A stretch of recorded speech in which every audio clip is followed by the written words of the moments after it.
Live from Los Angeles, we proudly bring you the Clippers at the Staples Center. Well, for the Wizards, they come into tonight's game after the loss. And if there's one aspect of the game in terms of the effort both teams were putting forth. Simply got outworked under the boards, guys. I mean, that's the no-brainer of the deal. I mean, they got pushed around all game long. It'll be Los Angeles off the tip. All fueled up and ready to go. Let's check out who's on the floor, courtesy of Gatorade. So on the floor for Washington, the great pair of Wall and Beal are at the guard spots. Porter is out there with Markieff Morris, and it's Gortat in at the center position. Los Angeles on D. They come into this one following a loss to the Thunder. Yeah, and the second chance points, guys, mean a lot over the course of a game, and they just had so few opportunities. And I think that was their Achilles heel. Yeah, I agree. Hard to win games when every offensive possession is one shot, then a jog back the other way to play defense. Well, you see Blake Griffin, and he is known for his huge dunks and ability to score, but he is a very well-rounded power forward. He's one of the best power forward passers in the league. Now, here's Wall. He had an 18-point outing in their last game against the Suns in Phoenix.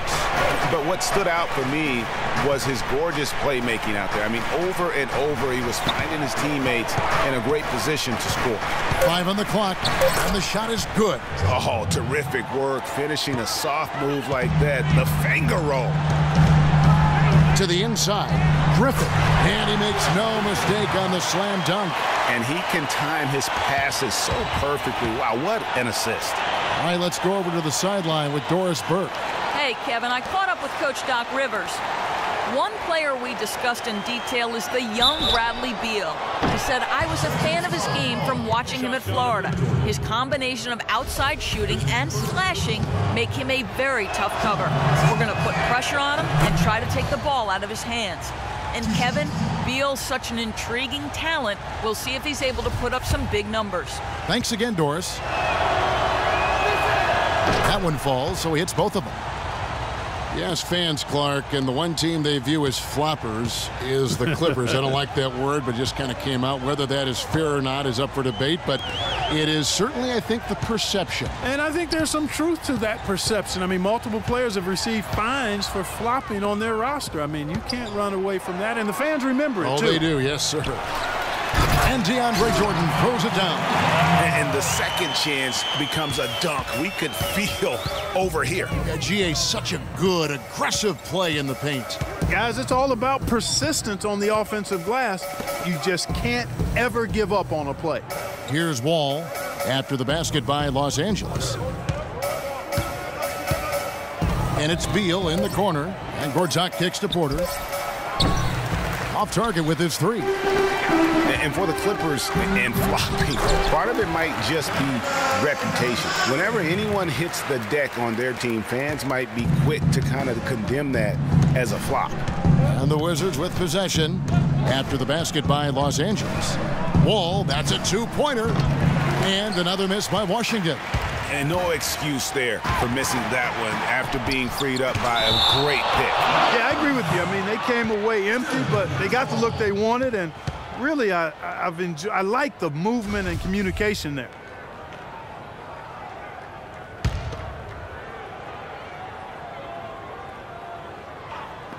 Wizards on D, trailing by 2. Here's Griffin. Gortat with the rebound. You know, the Clippers were the darlings of the NBA as they improved and made strides, but I think the flopping has kind of diminished that now, that love affair. Being labeled a group of floppers can certainly stifle your popularity. Rivers can't get it to go. Beal against Rivers. And Beal kicks to Wall.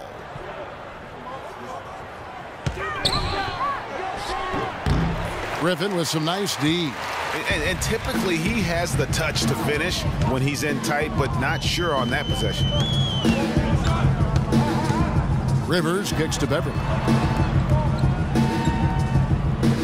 Jordan sets the pick for Beverly. Sinks the triple. Beverly's got himself going there. His first points of the game on the deep ball. You can't afford to get him that kind of a look. Well, you know, he came off a good screen, but still, as a defender, you got to do a better job of fighting over and through that. Beal's shot is good. Great pass. John Wall is really good at finding the open man. The thing about Bradley Beal, when he suits up, the entire lineup becomes exponentially more potent. Quick, powerful athlete, Greg, high basketball IQ. Had the great teaching at Florida, carries it to the NBA. Opponents have to account for him, I think, on both ends of the floor. And that's a great point, Kevin. I mean, coming out of college, a lot of people compared him to Ray Allen. I mean, he possesses that next level smoothness and body control that's often indicative of a true difference maker. Here's Beverly after the made shot from Bradley Beal. There's Gallinari with the three. Can't get it to fall, and he's missed the second after making his first. Wizards trail by 3. Clark, they've been struggling here on offense. Yeah, a little bit of cottonmouth here. Dry spell for sure. Porter in the corner. Back the wall from the arc. Count it. His second make in 4 attempts. And, going back to Bradley Beal, the bottom line is he's a winner. Last year, the Wizards went 8-9 with Beal out of the lineup. Hard to argue with those facts and numbers. Now here's Griffin. He had a 24-point outing in their last game against Oklahoma City. And also, his assist total tells you about the job he did of keeping his head up and keeping his teammates involved. For Washington, they've gotten 3 of 8 shots to fall for them here in the first quarter. And when you talk about Bradley Beal, it's not just having him in the lineup that matters. It's having him at his best. When he's at 100% health, there are very few guards in the league who can keep up with him. Truly one of the game's great young talent. Here's Beverly after the made shot from Bradley Beal. And Beverly kicks to Gallinari. Had the space there, but it's offline. And listen, sometimes even the best of us are going to miss the easiest of opportunities. Pass to Beal. Out to the wing. Nice ball movement by Washington. Stolen by Beverly. And here we go. Fast break. Beverly's got it. And Rivers with the basket on the assist by Beverly. Rivers has got his first basket. He could have forced a tough inside shot, but made a terrific kick out to find the open jumper instead. So timeout called here. The first for Washington. And Los Angeles with some changes. Harrell, he's checked in for Griffin. Decker comes in for Gallinari. And Lewis Williams subbed in for Austin Rivers. And a new group getting ready to come in for Washington. Mahimi's checked in for Gortat. Oubre comes in for Porter.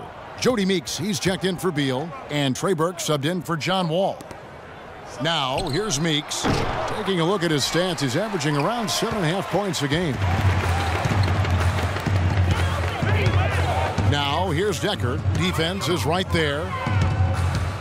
Williams for 3. No good. And Washington the other way now. Last time they met was in Washington. Very tough loss even last time they played. I mean, in the end, the amount of trips to the line they gave up did them in. And, Greg, they deserve a lot of credit for being aggressive, though. I mean, they got to the line a bunch because they forced the issue. Here's Williams following the bucket by the Wizards. Jordan sets the pick for Williams. Again, the miss by Williams. Not sure what the D was doing there. Clearly a breakdown. You can ill afford to give a guy like him that good a look. Oubre passes to Morris. Chance there to take the lead, missing. Los Angeles is gone, just 1 of 4 from three-point range here in the first. And Beverly kicks to Harrell. And the rejection by Mahimi. And here we go, Washington fast break. Meeks leading the charge, and they take the lead. 3 consecutive baskets have come right at the rim. The defense had better start buckling down and tightening up.